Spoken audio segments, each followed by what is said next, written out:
some more truck stuff. I got all the bolts out here that hold the seat in.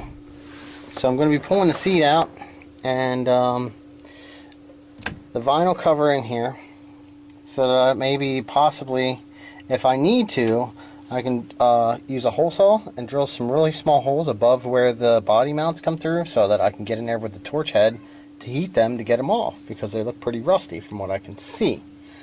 So it's kind of an experimentation. I did it that way on a Jeep. What I'm going to do is I'm going to jack the sides up, and then I'm going to set these through once I get the cab up high enough, and set the cab onto these. And maybe we can actually lift it up, either let the air out of the tires and roll the ass end underneath of the cab, and possibly go from there. So that's kind of where we're at right now. Is basically we need to get this seat out of this cab right here. So there's no floopy thing on this side, but there you go. Alright, that's pretty much out. We got the back bolts and everything, so we'll get this thing out of here. Alright, well, we got the seat out. We got the back cover out.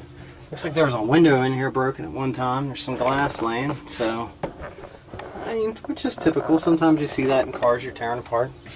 I'm going to grab a vacuum and vacuum that up because I don't need glass anymore. I'm going to get these tools out of the way. I'm going to size up the bolts for the body mounts.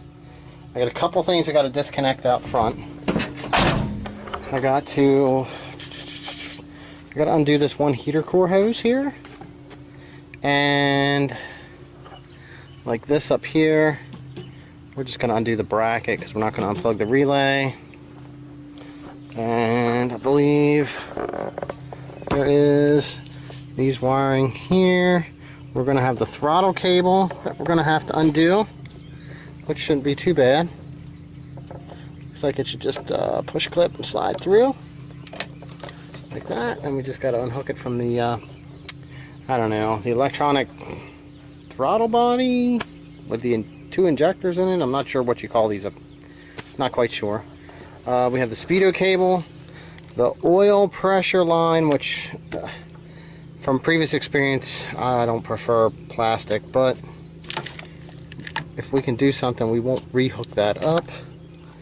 We got this thing here needs unhooked, so we got a couple things out here in the front that need unhooked yet before we can get the cab off. So that's kind of where we're at right now. We're going to get these things disconnected, and we're going to try the cab mounts. And like I said, if we can't get it to cab mounts, I'm going to actually, like I did on the Jeep the one time, I'll kind of figure out exactly where they are here, and I'll hole saw a hole, because I'm going to have grommets.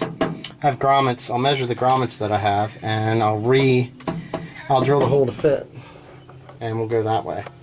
That way we can put the grommets back down in. Alright, it's been a little while since the other footage you're going to see before this, because I'm probably going to put that in also. But we're back onto the truck project, and we're kind of like where we were at. We were still trying to disconnect what we needed to have disconnected so that we could pull the cab off. Now, with not knowing exactly, the easiest way to say is it's not like I've had a bunch of these apart to know, but we got this harness here that's running through the wall here, and I don't know what's on the inside, which I wanted to take a look. And then I got the whole harness that's out here. It looks like it runs down across distributor. It actually came over here to where it was connected into the cab here, and runs down through and connects up here. So we either need to disconnect that so that that can go with the cab when we pick the cab up, or we need to disconnect it and bring it this way. So we're looking at that. We do also have our brakes, which is going to be a pretty easy one. We can just undo them right here on the booster and kind of lay that off to the side. Then we have our steering, which is one bolt here. We're going to get that off. Might sound weird, but I'm trying to use some of this footage too in case I have to look at something and go back and see how it's reassembled. So that's kind of what I'm trying to get in here. But this morning sun doesn't exactly make that easy. Let's see if the camera focused. That's funny. Picks up on that pretty quick. So yeah, we're gonna get that stuff now. So we came underneath. On the other side up in here, I had to, trying to see what the camera's seeing, it's kind of hard, but there is an O2 sensor up there, and then there was something plugged in the transmission back here. Now on this side, we've got to get this here out. So we've got to unhook the starter. I'm not sure what that is. That might be the temperature sensor. It's probably about right, but... So I'm gonna get the starter wires undone and then fed up through this little thing, or maybe that thing comes with the wiring. Yeah, see what happens. Try to get this on here. I can't see up in here. So what I did was I used my phone. I can see the back side of the starter where that one wire goes.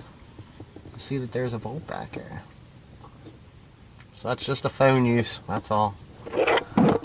Alright, well we got everything unhooked now. Everything looks like it'll fit up through that tube. So now we got to go up and pull that wiring. Okay. I didn't really get a chance to do too much filming while I was doing this because I was just working and there was a couple other friends over here. And the guy has it. He actually came up with his parents and we kind of spent the day together, and it was just, you know, we did a lot of talking. But we did accomplish a lot of stuff too. So as you can see, we have an empty truck frame here. We got pretty lucky. All the bolts for the motor mounts actually came out. I didn't have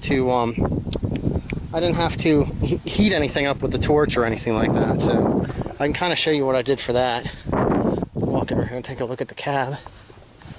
So here we go. Here's the cab. All right. In the front, up here, what I did was I drilled a little hole so that I could spray penetrant grease. And anybody that knows anything with like bolts, you go back and forth, and then you can get it cleaned out. But I mean, it doesn't look that bad down underneath here. Some surface rust here. I'll probably spray some stuff on that and take care of it. Where the guy put the rocker on here, I'll try to clean that up too before I get everything put back on. But this was a giant step.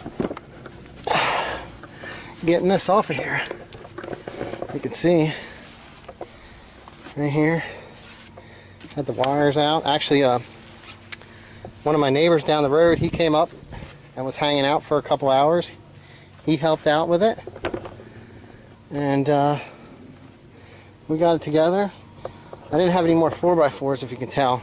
It's like, why is that long board there? Well, I had that left over from a pole building. It's just an extra one. It's treated, so it worked out really good. We used the Kubota, picked everything up with the Kubota, with the forks.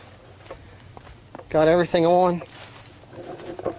We actually we jacked it up and we stacked wood underneath of it and lifted it up high enough and then ran the boards underneath. And then we took the tires off and set the drums on wood, and I pulled it right out from underneath. But it gives us access to get everything off of this frame and switched over to the other frame.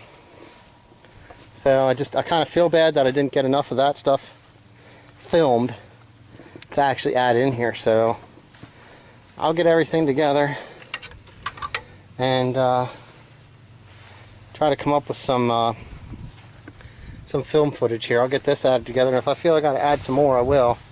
But that's where we're at on the Chevy truck project. There's one big hurdle.